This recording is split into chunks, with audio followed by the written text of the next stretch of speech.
Welcome to today's podcast interview. I brought on Eric Scott. Eric, welcome. Hey, Heather, glad to be here and talk Today, about my journey. today we're talking a lot about rebuilding yourself on how to create your optimum you, but I'd love for you to give listeners a little background. Where do you live and what do you do? Yep, currently in the Central Texas area, around the Gulf Coast, and I'm a systems engineer. I design supercomputers, but I also help people build the best versions of themselves through fitness and nutrition coaching. That also centers around developing the right mindset and discipline in order to make and achieve your goals. You know what just came to mind? I studied this a lot. Like Neville Goddard talks about it, but anybody in personal development talks about, and they'll come at it at different angles. Self-image, self-concept, identity shifting. But how important is that, especially in our nutrition and people wanting to lose weight? How important is it creating a new self-image, or what I coach my clients through, creating version 2.0? Does that matter? It does, because you have to have a vision on where you want to go. You need to have a set of goals. You need to have a when or a why. You need to have something that's really going to push and drive you. What I like to say sometimes, and even when it comes to myself, you need to be sick and tired of being sick and tired, right? Because anyone can hand you the best plan from a mentor standpoint, from a coaching standpoint. And if you're not ready to execute it, even if someone holds you accountable, it's not going to work out well. Yeah. You know what I found is that many people lack clarity. They don't have vision. And so if somebody finds themselves in that boat, maybe they are unhappy in their health or their finances or relationship or career. If you are unhappy but you don't have vision, where do you begin? Yeah, I think you really need to understand, what are you sick and tired of having a problem about, right? Are you so entwined in everyday living where you're taking care of your family, your kids, your job, you have to be at the grocery store to get food. You're working for everybody else but you. You need to pull back and develop time for you through a daily program, right? That's whether or not you're going to wake up early, work on you, which is what I do, put an hour aside for myself. Yeah. But you need to be able to be guided once you understand where you want to go, right? And maybe you don't know. Maybe you're just saying everything's not working, right? Mm. And then at that point, seek guidance from someone that can help you. What comes to mind, women especially, now I'm not a mother, but I know a lot of females that are and have many children, and it tends to be self-care comes last. But even yesterday, I was talking to a gentleman, he's got to be right around 50. He has spent his life rescuing other people in his family, in his line of work. And I try to emphasize how important it is. You have to rescue yourself first.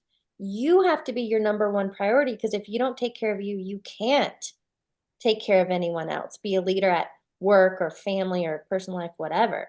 So can we talk about um like the importance of self-care and prioritizing that, but maybe even also morning or evening routines? Like what are your daily rituals?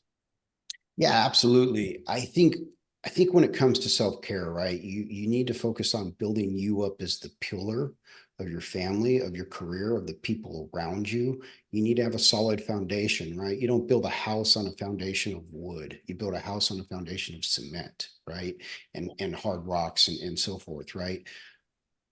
So with that said, you also need to keep in mind no one's coming to save you. You need to prepare to self-rescue, right? And what does that require? That requires, a focused plan that you can execute against and daily habits that enable you to set aside time for yourself, right? To build yourself up, whether that's early in the morning before everyone wakes up, maybe your lunch break, maybe on the way home from the office, right? And for me, my morning routine is 4:45 a.m. My daughter wakes up at 6 a.m. So I'm focused on me for an hour. That's, I really like coffee. So that happens first. I wake up, I do a bunch of push-ups, I do some stretching, I do some research on, maybe I'm training for something, or, another maybe travel or something I want to focus on. Then I'm getting ready for the gym and my daughter's waking up. That's ready to go. I'm making her food because I focus on, giving her, whole foods and all the good foods versus, sometimes what the school offers. And then I go to the gym. Then I come home and I start, my daily work, right? So what that means is the evening is all family time, right? I don't need to go back and focus on, some fitness because it's all done, right? And for people, you just need, we all have the same 24 hours, but we all use it a little differently. You need to look at that 24 hours and determine when can I fit in time for me. I think a word that has a bad rap is discipline. But I believe what separates the best from the rest is, well, one, obviously mindset, but it is discipline. It's consistency, it's repetition, it's having a vision and every day moving towards it.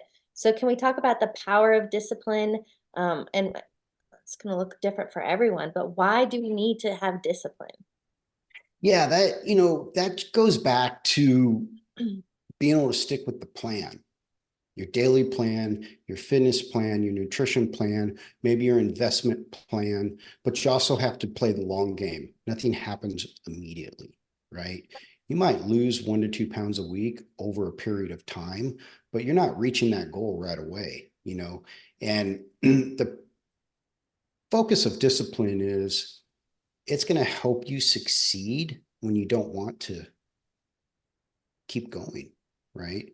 The difference between pro level athletes and the everyday person at the gym or CrossFit facility is pro level athletes show up when they don't want to show up, you know, and we tend to pull back as soon as things get difficult, and they will.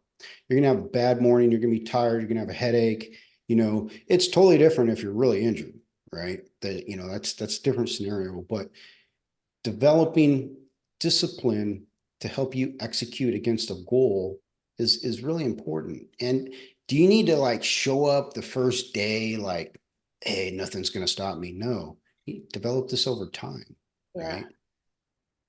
I think okay, so New Year's resolutioners, the percentage I've seen out there are that 92% of people fail. 92% of people don't reach their goals, which means 8% aren't lucky, they're doing things different. And so I'm going to give an example, and I'd love to hear from you how you overcome that monkey mind, that negative narrative, wanting us to, you know what, I'll start tomorrow, I'll start next week. It's maybe I'm not ready yet, but I shared with you earlier this morning, I got up, did not have a good night's sleep, didn't, I felt like I got hit by a Mack truck. I go to the gym because it's what I do, and I just wasn't feeling it. I was in the bathroom and I was like, you know what? I think I'm gonna go. I at least showed up, and I had that moment of opportunity that I could have packed up my bag and left, no worries. But that's not me, and that's not what I do. Again, that's like my self-image. That's mindset. It's not allowing yourself to talk yourself out of showing up. And so as I shared, I went back and I did my sets, and like feeling proud and the accomplishment of showing up for yourself is worth that small level of resistance. So what do you do? Because you're human, things Yep. happen, challenges, obstacles, family. We're all going to experience that. But how do you break through the resistance, or even if you fall off track, get back on? That's a good question, and there's many different outlets to that, right? And I experienced the same thing myself. I was going out the door. I knew I was going to the gym, taking my daughter to school. I didn't want to go to the gym, and these little voices start creeping in, like, hey, you've been at the gym the past 90 days, tracking well. What's one day? Well, in the long run, it starts to add up because if I listen to those voices next week, and then the following week, and then 2 days again next month, it that's a compounding interest that you lose. You lose interest over time, right? It's just like your long-term investments. You know, if you constantly take a loss, it takes twice as much of a return to get back to where you were and make more money, right? And in this case, we're talking about health, fitness, daily discipline, and it's really not that difficult, right? Because we're in a world of, hey, what's my excuse today? Yeah. Right? We're in a world of hey, I've been living long enough and I'm fine. I'm probably going to keep living. But what's your outlook on life? What do you want to accomplish? Right? Um, you have to really dig deep sometimes and go. Okay, well, there were two things here. One, I want to ask you this first. I'm just curious, do you celebrate your wins? Or is there something you're doing consistently or as they happen to celebrate to keep you forward focused? Yeah, absolutely. I'll take the family to dinner. Maybe I've reached a fitness goal or I've helped clients, do something in that arena. I've helped a friend, meet a particular win. I'm going to celebrate. Right. And, sometimes my wife and friends will be like, what are we celebrating for? Well, it's because there was a small win. Right. And that needs to be noted. Right. You can take and not celebrate small wins and wait for the big ones, but is that going to give you the energy you need sometimes to keep going? Right. I think we owe it to ourselves, but that doesn't mean, just executing a fitness plan, you know, and you didn't do well. That's not a win, right? You need to establish what a win is. And, for me, I try not to get too focused on, hey, this is going to be my next win, right? You'll know it when it's there, and I think you just need the self-discovery aspect of it that allows you to be open-minded about celebrating wins. The reason I ask that is because most of my clients are male, very financially successful businessmen, but lacking mental health, relationships, whatever. And that's one thing I ask them. I'm like, do you celebrate your wins? You've had so much external success. Are you celebrating? Because think about when you're celebrating, it's excitement, it's gratitude, it's joy, it's PMA, positive mental attitude. And even like I have a daily gratitude practice. I've been doing it since I was 8. I learned it from Oprah. But literally, and I've done it since for 30 years now. So every night before I go to bed, I think of at least 5 things from that day for which I'm grateful for. And even if I had an off day, it's like the sun was shining. I have clean sheets, like whatever it may be. But I want to share this with you, like how I celebrate small wins, a new YouTube subscriber, a compliment from a client, a compliment from a stranger, thank you for that podcast or that video. But from Selling Sunset, have you seen the show? Well, on Netflix, Selling Sunset, have you seen it? Yes. So Selling Sunset, I got the idea from them. When they close, and they, they have multi-million dollar properties, but every time they close a deal, they go up and they ring this huge gold bell. They are celebrating. And think Mhm. about Pavlov's dog, right? So now we're creating this connection that celebrating wins. You're gonna want more of it. So I literally found on Amazon, it's a small, just a little dinger, but I ring my gold bell. I'm constantly ringing my bell because I'm looking for good. I'm celebrating the good, which keeps me in high energy, more good coming. So I just want to offer people, if you're not currently celebrating your wins, even if I showed up to the gym today, give yourself a gold star, right? I ate healthier, give yourself a gold star because now you're building belief and evidence that you're progressing. Yeah, and another way to look at it, the small wins really help you map out if your disbelief is in I can't reach this goal, look at climbing small walls. So each time you reach a small wall and you climb it, that's a win. It sets you up to have a bigger cascading effect on goals that are more difficult, right? Yeah. Okay, so let's talk about because we're humans and we're going to have these. We're all going to have setbacks in life, challenges and obstacles. How do you use a setback to propel yourself into a comeback? How do you have that mindset shift to not fall into victimhood? Yeah, absolutely. I think you just need to have a burning fire and also understand the best project you'll ever work on is you. And a setback is a setup for a comeback, right? And don't look at it as a failure. Look at it as a learning opportunity, right? To reset, to establish what went wrong, and also calibrate your goals, right? And you know, I get a little upset, and that drives me towards, I'm not going to lose. I'm going to win on this. I'm going to figure out what I need to do. But that doesn't mean keep going in the same door if you're failing, right? Yeah. Go in the side door, go in the back door, go in the garage, come through the roof or whatever, right? Change your approach, but also you don't need to hang it all up and walk away, depending on what it is, right? I think setbacks are good because if you're always winning, maybe the risk isn't high enough, right? Maybe it's too easy, and it just comes back down to the discipline to figure it out and maneuver enough to establish a setback and understand what that is and turn it into a comeback. Something that's coming to mind, this is real world. So this is a client of mine. He's excelling in every area of life but relationships. And that was the big thing. He came to me. Through the work we were doing, he met this woman. They've been dating for 6 months. Long story short, it ended up dissolving, fizzing out, and he totally went down a downward spiral.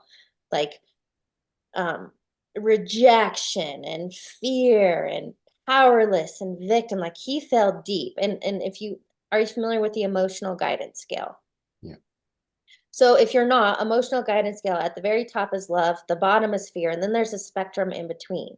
And I think of your emotions as a check engine light because it's telling you where your mind's at.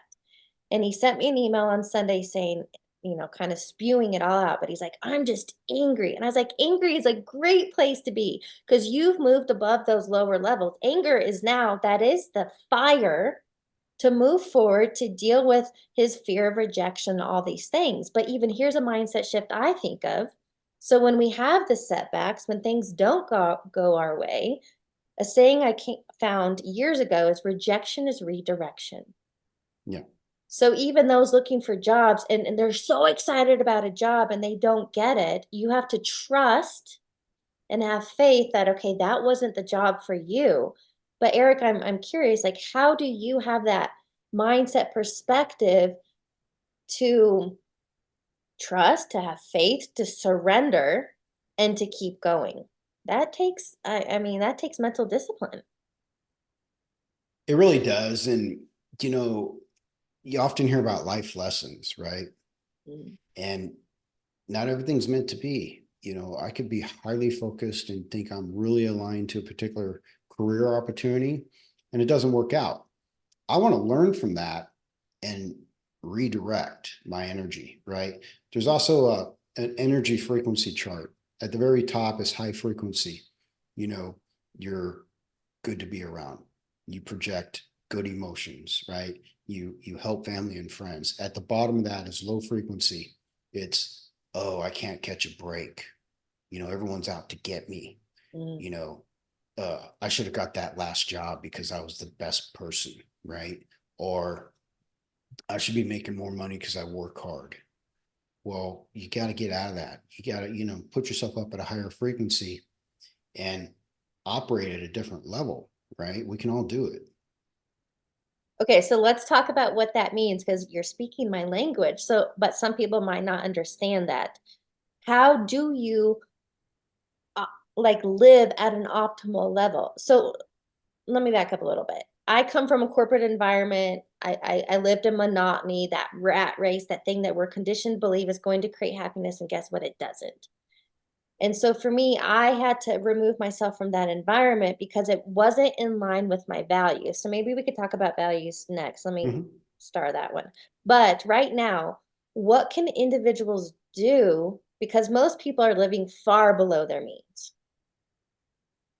And the reason I bring that up, I have a resource on my website. It's called the Life Assessment. And I ask individuals to rank from a 1 to a 10, 10 being outstanding, their happiness, their health, their finances, whatever. And generally speaking, most people fall between like 4s and 6s, some lower, some higher, but generally, which means if we rank it on like go back to grade school, if you're only at 60%, which is kind of high for some. So if you're at 40, 50%, but your potential is 100, you're living far below your means. So what can we help individuals do to step into their full potential, to rebuild themselves and to optimize their life? Yeah, great question. And you're going to have to build the best version of you, right? Because in order to get to that higher frequency, you need to be confident in yourself, right? You need to get out of the ditch. And, the best way to do that is through fitness, right? And then nutrition, because nutrition is fuel to your body. You don't buy a supercar and put 83 octane in it, right? You put the best possible gas you can in it because it needs to operate at a certain level. If you want to get to another level, you got to think about where you're at and how you're operating, right? Because things just aren't going to come your way. Yeah, you could pop into a great business opportunity and start making a lot of money, and maybe you're unhealthy, but at the end of the day, at some point you're going to be so tired of working and making all this money, and you're going to just be out of energy, and you're going to be unhealthy, and then you're going to be talking to the medical professionals, and guess what they're going to tell you to do? Hey, you need some sort of fitness plan. You're going to have to eat right. You're going to have to do different, right? You know, over time, if your joints are going to need to be replaced, right? Your body can't handle a lot of weight that it's not designed to do. So the best thing is to pull back and focus on you, right? And I had this happen a long time ago. A friend of mine is successful in the real estate business. I was, single. I thought I had it together. It's like, why can't I find a good woman? He said, look, you're searching too hard. Focus on you, and everything else will come, right? And that's what we forget sometimes. We want the next promotion, we want more money, we want the bigger house, but if you're the vehicle to make all that happen, what does it take to build the best version of you? Well, and even on that note, I think of it as like a holistic approach because it's not just nutrition and it's not just movement, But but like the reason movement is just part of my lifestyle. I don't feel good when I don't do it. And I'm a runner, and I also love weights. I feel strong and it's the endorphins and the high I get off of that is like what keeps me coming back. And you know what I noticed? So I think it's important to if you find evidence of somebody who has a lifestyle or business or relationship that you want, emulate their habits and behaviors. But if you look at all the top people, even in personal development, so Tony Robbins and Grant Cardone and Ed Milet, and those guys are just coming to mind. They're all very physically fit. They have their non-negotiables, which is they all do different things, cold plunge and movement and the gym. And so I think it's about finding the thing that works for you, right? yep, absolutely. The self-work, right? And there's different approach for everybody. You Yeah. know, I don't do ice baths. I don't really like them. I do sauna. I like sauna, right? And there's a ton of research that shows, hey, as you're getting older, 2 to 3 times a week in a sauna for a certain amount of time is going to extend your life by X%, right? But look, I think in a world of too many choices, we get overwhelmed with, hey, that looks good. So and so's doing it. So it's working for so and so. But you have to really build what I call an ecosystem that works well for your life.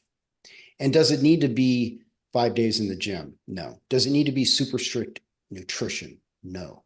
You know, but it needs to be focused enough to where it takes discipline to get it done, right? And then once you start seeing results, you operate and you see that higher frequency coming because you're happy. you Yeah. know that next opportunity you didn't get it, you're like, good, because that opportunity sucked anyhow. I'm way better, right? The next opportunity, I'm gonna pitch for a higher level, right? And then before you know it, you're building up this foundation of, I can do more, I'm capable of more, the mindset's there, the holistic approach to your everyday life is different. So it takes time to get there, right? Yeah. And we have to remember there's no quick fixes. There's not a drive-through menu that you can pull through, and say, hey, this looks good. Can you help me out here? But we get too caught up in this life sucks and I need to get something right. But then there's too many choices. Well, on the whole instant gratification, again, that's a programming conditioning. We want everything right here, right now. And it really was a mindset shift for me that I realized there is no destination. I caught myself, I was living in the conditional, I'll be happy when I get this, I make this, I travel to here. And then guess what? I wasn't. And so when I realized that, like, focus on the controllables, and I love the saying, be where your feet are. So when you're not dwelling on the past, when you're not anxious about the future, what can you do right here today? And realize this is a long game, this is a journey, and how important I mean, you have to have fun along the way, or what's the point? Yep. Yeah, that goes back to celebrating the wins, right? No matter what they look like, if you feel it's a win, celebrate it. Yeah. All right, here's the next thing I want to chat about with you. High value goals. What does that mean and what are they? Yeah, I think if you have a goal or winner or why, establish a value to it, right? A rating scale of 0 to 10. If I have a goal of losing 20 pounds in 3 months, but if I give it a value of a 3, as soon as things get difficult, I'm gonna go, I could I could probably do this in the next year, right? But if I have a value of 8, 9, and 10, as soon as things get difficult, I'm gonna say, you know what? I gotta make a call with my coach. I gotta talk to my mentor. Like something's not right today, or I'm gonna read the plan again, and I'm gonna go do it. Right? You need a high value towards a goal because as soon as things get difficult, and they will, Yeah. for mental health reasons, for physical reasons, for just maybe you're tired. The higher the value you have assigned to a goal, the more likelihood of success. I never heard it explained that way, and I couldn't agree more. Even on that note, and I guess I hadn't really ever done this work, but Dr. John D. Martini, who's actually in Houston, he has something on his website like a value assessment. And so I took this quite a while ago, but I went through and I realized for me why the 9 to 5 was so in a misalignment with my values. I value freedom. I value creativity. I value education. I love teaching. I'm very passionate about these things. So, not only having high value goals, I think you have to understand what your values are. So, if your values are your family, well, then you should value your health so you're here for the long run. And I interviewed a guest recently. He was tired of being a spectator in his daughter's life, he wanted to be a participant. So that was his driver to get his health in gear. Yeah, So absolutely. yeah, I Yeah. want to ask you if you know, I'm sure you work with a lot of different people from many different angles. Is there one common denominator that ignites change within them or something that you could help others so they don't have to get to a health scare or disease or whatever? Yeah, I see a lot of people realizing they want to make change, right? Yeah. They see people around them improving, but as soon as they dig into what it's going to take, Mm, oh, let me think about this. Yeah, here comes the hesitation, right? yeah. And you just have to get out of your own way, right? Because here comes the excuses, the mental voices of you can do this next week, you could start next month. Oh, this looks very expensive, or this is going to take a lot of your time. Well, what's your long range goal, right? What do you want to get out of life? You want to keep going down the path and trajectory you're on, or you want to course correct and make a change, right? Because you have to help yourself, right? Like I said earlier, no one's coming to save you. You're your own first responder, right? Just picture this, like if you get sick or there's an emergency at your house and someone comes in to help you, guess what? You're going to get driven to the hospital and left there, right? You're going to see some doctors for a certain amount of time. And guess what? They're going to release you to go back home, right? And who's responsible to treat yourself and follow the plan? It's you, Yeah. right? So it's very interesting that we all have, these similar scenarios where we know we want to get better, but as soon as we look at the work it's going to take, Because when you look around and you see people that are happy, healthy, fit, like you mentioned Ed Milet, I'm like, we're not, people don't know the back work that it takes to get there, right? Yeah. Behind the scenes, right? Yeah.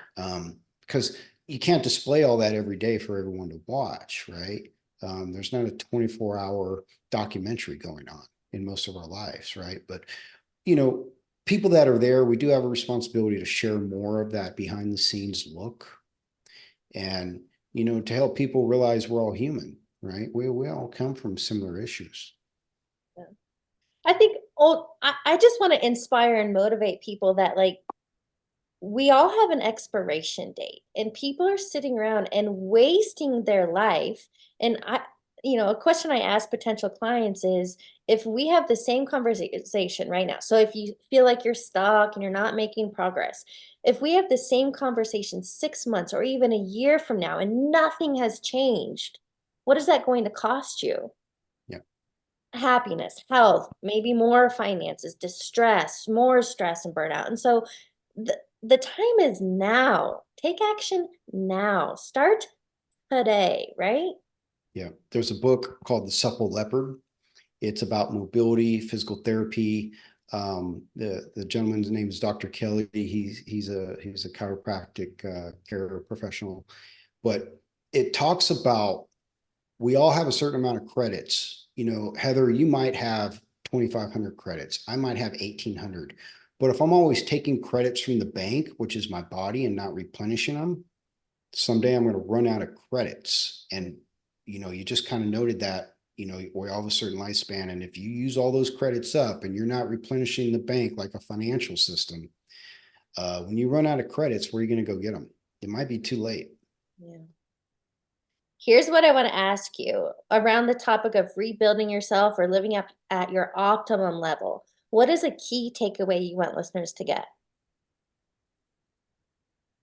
That's a good question. And, it's understanding when it's time to make change and don't wait, right? If something is signaling you to make a change, it's time, right? Don't go research the best method or, have 5 plans and then, make a decision, right?